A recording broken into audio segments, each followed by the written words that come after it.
Bora falar sobre o Cruzeiro que abriu negociações com o Igor Júlio, zagueiro que pertence ao Brighton, e há um otimismo na Toca da Raposa por um detalhezinho importante. O Igor Júlio é torcedor declarado do Cruzeiro. Jogador que nasceu em bom sucesso no interior de Minas e já revelou aos dirigentes cruzeirenses a sua intenção de jogar na Raposa. Num primeiro momento, o Cruzeiro tenta contratá-lo por empréstimo. Se não houver a possibilidade, aí sim as partes podem tentar avançar para uma contratação em definitivo. Vale a lembrança de que o Igor Júlio havia sido contratado pelo Brighton junto à Fiorentina por 16 milhões de euros. Mas a verdade é que na Inglaterra as coisas não viraram. Ele chegou a ser emprestado ao West Ham na primeira metade dessa temporada atual e jogou apenas 3 partidas. Desde que voltou em janeiro, ele nem sequer foi utilizado, indo para o banco de reservas, mas sem ganhar muitas oportunidades. Jogador que surgiu no Red Bull Brasil, esteve no Salzburg, da Áustria, ainda passou pelo Spal e pela Fiorentina, antes de se aventurar no futebol inglês. Se contratado, chega para ser peça super importante na engrenagem de Arthur Jorge. Bruno, vamos lá, em Nino e Cruzeiro, o que falaríamos mesmo? Bora lá. Sobre o Nino, até pegando então nesse gancho aí de Cruzeiro, começo com a informação de Cruzeiro e depois explico o impacto que isso pode ter, pode vir a ter no Nino barra Palmeiras. O Cruzeiro, durante a semana, a gente explicou, né, que vai ao mercado forte para contratar entre 2, 4 jogadores, nunca passando da casa dos 10 milhões de euros por jogador, ou seja, 10, 10, 10, sei lá, 8, 8, 8, nunca passando de 10. Porém, mesmo com esse investimento, especialmente se continuar forte na Libertadores, né, se conseguir a classificação para a próxima fase da Libertadores, aí que o investimento vem mesmo, com bons jogadores, bons reforços, só que ainda assim, até por uma questão de equilíbrio de conta, o que me explicaram ontem à noite é que o Cruzeiro, mesmo projetando reforços, mesmo projetando a próxima fase de Libertadores, o Pedrinho, enfim, a diretoria equaciona que é necessário uma venda ou vendas que possam atingir até 20 milhões de euros. Ou seja, eles querem gastar, mas para equilibrar contas, eles querem gastar, ou no caso vender, juntar 20 milhões de euros. Pode ser talvez 2 vendas de 10, uma de 12, uma de 8, talvez uma única venda de 20 milhões de euros, mas a ideia é equilibrar as contas, mesmo tendo dinheiro em caixa, mesmo tendo poder financeiro grande, o Cruzeiro não rasga dinheiro. O Cruzeiro sabe equacionar as contas, então trabalha com a necessidade de venda de cerca de 20 milhões de euros. Isso, na cotação atual, dá mais ou menos, eu anotei aqui, 116 milhões de reais. E um dos jogadores que está bem valorizado para ser negociado, não significa que seja ele, é o Jonathan Jesus, zagueiro, que inclusive continua na mira do Zenit. Eu vou tentar entender se o Jonathan Jesus era um potencial alvo para sair, me confirmaram que sim. Depois eu fui bater em outra fonte, que lá atrás foi a fonte da negociação do Gerson com o Zenit, que inicialmente até se cogitou, tentou-se a colocação do Jonathan Jesus no negócio. O Tite ainda era treinador do Cruzeiro na época e travou essa situação. Como o Zenit trabalha com a ideia de vender, dependendo, claro, do valor, o Nino para o Palmeiras, possivelmente, ou pelo menos hoje, na lista de reforços potenciais alvos, está o Jonathan Jesus. Então o que pode acontecer, e aqui é traçando um cenário hipotético, evidentemente, porque não há negociação em andamento envolvendo o Jonathan Jesus, é o Cruzeiro necessitando de uma venda ou de vendas que possam atingir até 20 milhões de euros, o Jonathan Jesus ser esse jogador, vendido então para o Zenit possivelmente, o que abre de vez as portas para a saída do Nino.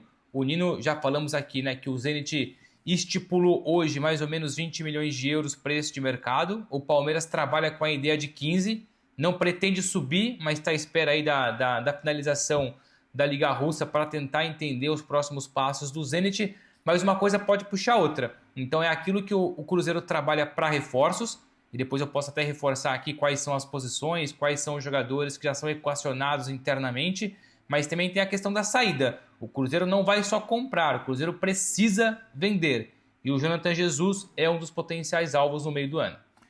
Só para voltar rapidinho e para finalizar o Cruzeiro, você tinha perguntado do lateral, né? Claro, o Cauã Prats está vendido já para o Dortmund, 12 milhões de euros, cerca ali de 75 milhões de reais na cotação atual. Vai só no meio do ano, né? Quando completa 18 anos. Então, essa questão não entra nas contas para as negociações do meio do ano, né? Os tais 20 milhões de euros que o Cruzeiro imagina encaixar com negociações e vendas. E para reforçar uma informação que nós trouxemos então no começo da semana sobre as posições e jogadores que já são falados dentro do Cruzeiro, alguns inclusive com muita força. Lembrando que o Cruzeiro vai para cima de um goleiro e o John é um dos principais alvos. Aliás, o Cruzeiro já se colocou à disposição de pagar cerca de 8. O Nottingham Forest pede ali na casa dos 10 milhões de euros, mas vai esperar finalizar a temporada para entender como é que vai ser o futuro do John também, porque ainda existe para ele uma réstia de esperança de Copa do Mundo. Lembrando que vai atrás de um zagueiro também, o Igor Thiago, que está no futebol inglês, é o alvo prioritário. O Hernan já falou bastante também que o Gregory, ex-Botafogo, enfim, tanto o John como o Gregory, ex-Botafogo, campeões da Libertadores com o Botafogo do Arthur Jorge. O Arthur Jorge pediu as duas contratações, John e Gregory. E o Gregory, vou aqui roubar as palavras do Hernan, é o pole position, é o número 1 dessa lista para reforçar o meio-campo. E aí, dependendo dos ajustes financeiros, lembrando aquela questão de nunca pagar mais 10 milhões de euros por jogador, se o Cruzeiro conseguir encaixar bem os valores, conseguir vender ali até 20 milhões de euros, ainda existe a possibilidade de buscar um reforço para o ataque. Na verdade, a história do Ederson começa da seguinte forma. A gente já falou, né, que o Cruzeiro vai em busca de um goleiro, que o John é o nome ali principal na lista do Arthur Jorge. Já não é de hoje que tem aí um zoom, mais de redes sociais. Aí o Ederson, e se o Cruzeiro for para cima do Ederson? E o Ederson fica ou não fica? Conversando com um empresário que é muito influente dentro ali do Galatasaray e do Fenerbahçe, no caso o Fenerbahçe, que é o time do Ederson. Aliás, esse fim de semana decide-se o campeão da Turquia. Se o Galatasaray vence, o Galatasaray é campeão, são 4 pontos de diferença para o Fenerbahçe, que não tem corrido nada bem. E hoje há uma insatisfação grande do Ederson no futebol turco. Então ele vai esperar terminar a Copa do Mundo, evidentemente que só uma hecatombe para tirá-lo ali da lista dos 3 goleiros que o Ancelotti vai levar para a Copa do Mundo, para o Mundial. Só que mesmo com Copa do Mundo pela frente, ele não se sente totalmente feliz no futebol da Turquia, consequentemente no Fenerbahçe. A questão é que o contrato dele é longo, até junho de 2028. Querendo ou não, o salário é gigantesco, eu já falo um pouco sobre isso, mas o Fenerbahçe pagou 15 milhões de euros para contratá-lo do City. E aqui na Turquia, ou no caso ali na Turquia, pertinho, entre aspas, paga-se muito para salário, mas nem sempre paga-se muito por jogador. Somente nos últimos anos agora, nos últimos meses, que os turcos começaram a pagar pesado para transferência. Para salário sempre foi um absurdo, e o Ederson muda um pouco esse parâmetro, esse contexto. O Ederson começa a ser dos jogadores em que a Liga Turca contrata bem e paga bem. Então pagou 15 milhões de euros e o Ederson tem um contrato anual, ou no caso por temporada, de 12 milhões de euros por temporada. E isso dá mais ou menos 69 milhões de reais por ano. Então é um preço proibitivo para todo e qualquer clube brasileiro. Para o Ederson cogitar uma volta ao Brasil, ele teria que abrir mão de muita grana mesmo. A mesma verdade que lá atrás eu falava do Fabinho no futebol saudita vale para o Ederson. Então a ideia do Ederson é terminar a Copa do Mundo, tentar entender qual é o mercado para ele, se ele foi bem, se ele foi mal, se a seleção brasileira foi bem, se foi mal. E a ideia dele é abrir portas para uma nova negociação. Ou seja, está infeliz no futebol da Turquia. Eu não vou cravar categoricamente que ele não volta ao Brasil, o Hernan lembrou bem, né? É torcedor do São Paulo, teve uma passagem pelo São Paulo, ele tem o Rogério Ceni como maior ídolo na carreira, inclusive. Para voltar ao Brasil é para abrir mão de muita grana, então eu prefiro esperar para ver.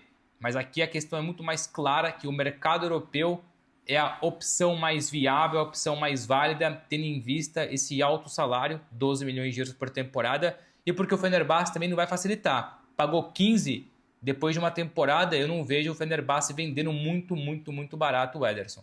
Não vai se desfazer assim, né? Não, mas caberia em alguns times aqui do Brasil, hein? Vai tá ativo. Fala pessoal, estamos aí com atualizações importantes do Cruzeiro. Se inscreva e ative o sininho para receber mais atualizações da Raposa todos os dias. Deixe seu like, que é muito importante para o crescimento do canal. Utilize o espaço aqui embaixo para registrar sua opinião. Ficamos por aqui com mais esse giro de notícias. Um abraço e até o próximo vídeo.